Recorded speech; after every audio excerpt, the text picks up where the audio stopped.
Hello student, I am Neela Misra.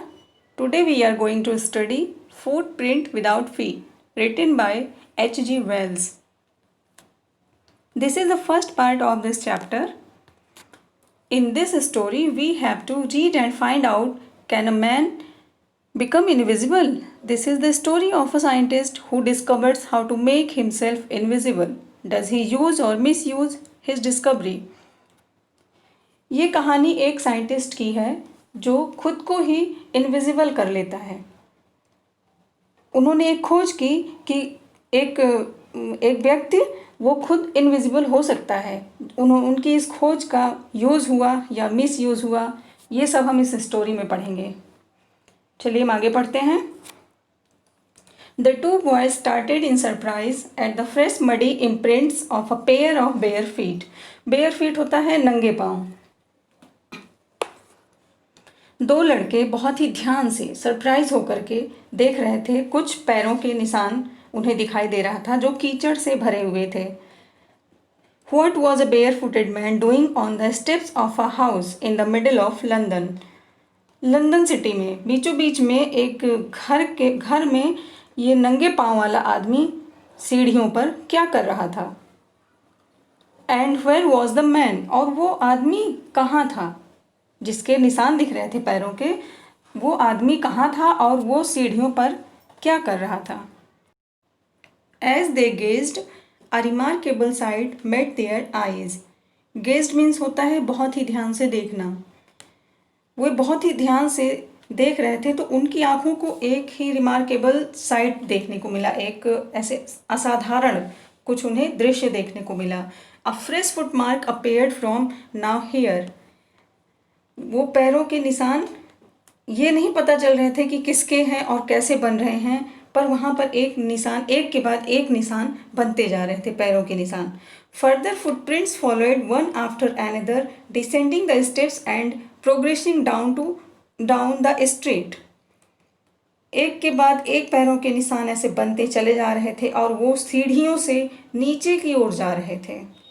वो लड़के उसे ही ध्यानपूर्वक देख रहे थे। The voice followed fascinated until the muddy impressions became fainter and fainter and at last disappeared altogether. Fainter means होता है हल्का, मध्यम सा। वो लड़के उसे बहुत ही ध्यान से देख रहे थे और जिधर भी वो निशान बढ़ रहे थे वो लड़के भी उस दिशा में बढ़ रहे थे। वो एकदम इम्प्रेस हुए, उस निशान के पीछे पीछे चलते जा रहे थे। वो कीचड़ से भरे निशान वो तब तक उसका पीछा कर रहे थे जब तक वो निशान एकदम हल्के नहीं हो गए, वो निशान पूरी तरह से गायब हो गए। The explanation of the mystery was really simple enough. ये तो बहुत ही रहस्य वाला विषय बनता जा रहा था। The bewildered boys had been following a scientist who had just discovered how to make the human body transparent.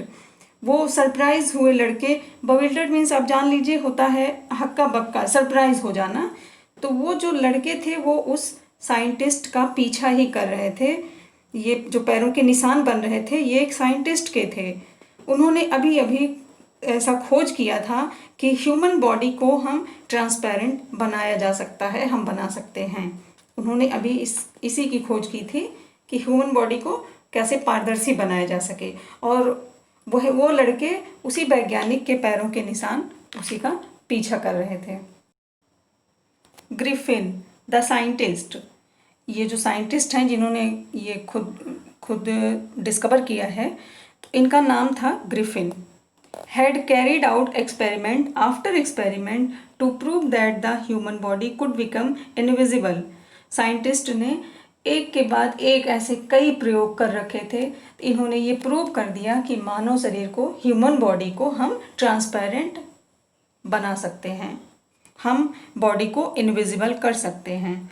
Finally he swallowed certain rare drugs and his body became as transparent as a sheet of glass. swallowed means होता है निगलना, खाना, ये होता है swallowed means। Finally उन्होंने कुछ rare दवाइयाँ निगल ली थी, खा ली थी, जिससे उनका पूरा जो बॉडी था वो एक ग्लास के जैसे हो गया था, ट्रांसपेरेंट हो गया वो। और मतलब वो दिखाई नहीं पड़ रहे थे, वो पारदर्शी हो गए थे, लेकिन उनकी बॉडी ठोस थी। ब्रिलियंट साइंटिस्ट दो he was, Griffin was rather a lawless person. Scientist तो बहुत ही ब्रिलियंट थे वो, लेकिन उनमें एक कमी भी थी, वो लॉलेस पर्सन थे। मतलब कोई भी नियम और कानून जो होते हैं वो उसे फॉलो नहीं करते थे। His landlord dislike him and tried to eject him. उनका जो लैंडलॉर्ड था वो उन्हें बिल्कुल भी पसंद नहीं करता था, और वो कई बार अपने मकान से उन्हें निकालने की उन्होंने कोशिश भी की थी, उनके लैंडलॉर्ड ने, साइंटिस्ट के। In revenge Griffin set fire to the house. अपने लैंडलॉर्ड से बदला लेने के लिए ग्रिफिन ने मकान को आग लगा दी। To get away without being seen he had to remove his clothes. और वो दिखाई ना दें इसलिए उन्होंने अपने सारे कपड़े भी निकाल फेंके थे अपने शरीर से। बिना कपड़ों के उनका बॉडी ट्रांसपेरेंट रहता था, वो किसी को दिखाई ही नहीं पड़ता था। Thus it was that he became a homeless wanderer without clothes, without money and quite invisible. जब वो उस घर को आग लगा दिए तो अब तो ना उनके पास कोई घर था, और कपड़े भी उन्होंने निकाल फेंके थे। उनके पास कोई कपड़े नहीं थे, उनके पास पैसे नहीं थे, वो एकदम बेघर हो गए थे, और वो सिर्फ घुमक्कड़ बन गए थे। वो किसी को दिखाई भी नहीं देते थे, इनविजिबल थे। Until he happened to step in some mud and left footprints as he walked. वो वैसे ही बिना दिखाई दिए घूमते टहलते रहते थे, लेकिन अगर किसी कीचड़ में उनका पैर पड़ जाता या मिट्टी में उनका पैर पड़ जाता था, गीली मिट्टी में, तो उनके पैरों के निशान, उनके पीछे उनके पैरों के निशान बन जाते थे। वही उसी से पता चलता था कि यहाँ पर कोई चल रहा है, ये किसी के पैरों के निशान हैं। He escaped easily enough from the boys who followed his footprints in London. London में तो वो उन लड़कों से बच निकले जो उनके पैरों के निशान का पीछा कर रहे थे। But his adventures were by no means over. लेकिन अभी उनके एडवेंचर्स कम नहीं हुए थे। He had chosen a bad time of the year to wander about London without clothes. उन्होंने जो ये अपना मस्ती वाला समय जो उन्होंने सेलेक्ट किया था, ये बहुत ही बैड टाइम था, वो सही नहीं था। और लंदन में बिना कपड़ों के इस समय वो सेफ नहीं थे। क्यों? इट वॉज मिड विंटर, क्योंकि ये सर्दी का टाइम था, बहुत तेज वहाँ पर ठंड वाला मौसम था, ठंडी ज़्यादा पड़ रही थी। The air was bitterly cold and he could not do without clothes. Mid winter means होता है शीतकालीन समय, बिटरली कोल्ड होता है तेज हवा, कड़क ठंडी वाली हवा चलना। तो जब वहाँ ठंडी का मौसम था तो वहाँ हवा भी बहुत ही तेज़ थी, और बिना कपड़ों के ही साइंटिस्ट हमारे ग्रिफिन थे, वो उन्हें प्रॉब्लम हो रही थी, उन्हें ठंड भी लग रही थी और उनके पास कोई कपड़े ही नहीं थे। Instead of walking about the streets he decided to slip into a big London store for warmth. अब वो गलियों में इधर उधर घूमने की बजाय उन्होंने सोचा कि इस गर्मी, मतलब इस ठंडी से बचने के लिए मुझे किसी गर्म जगह पर होना चाहिए। तो ये सोचकर वो लंदन में एक स्टोर में उन्होंने घुसने का निश्चय किया, छिपने के लिए और खुद को गर्म रखने के लिए उन्होंने एक लंदन में स्टोर देखा। Closing time arrived at as soon as the doors were shut. Griffin was able to give himself the pleasure of clothing and feeding himself without regard to expense. दुकान के बंद होने का समय हो गया था। जो ही वो बंद हुए, दुकानों के दरवाजे बंद हुए, ग्रिफिन बिना परवाह किए हुए अब उन्होंने कपड़े पहने, और कपड़े पहन लिए तो उन्होंने अपने खाने पीने की चीज़ें ढूंढना शुरू किया। He broke open boxes and wrappers and fitted himself out with warm clothes. उन्होंने डिब्बों को तोड़ा, पैकेटों को खोला, और उन्होंने कुछ कपड़े वहाँ से ले करके वो अपने आप को एकदम तैयार कर लिए थे।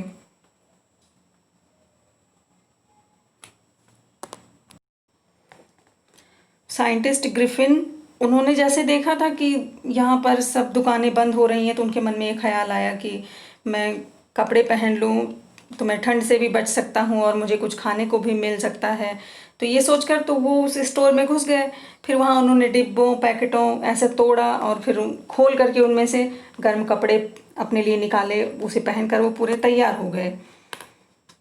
Soon with shoes and overcoat and a wide brimmed hat, he became a fully dressed and visible person.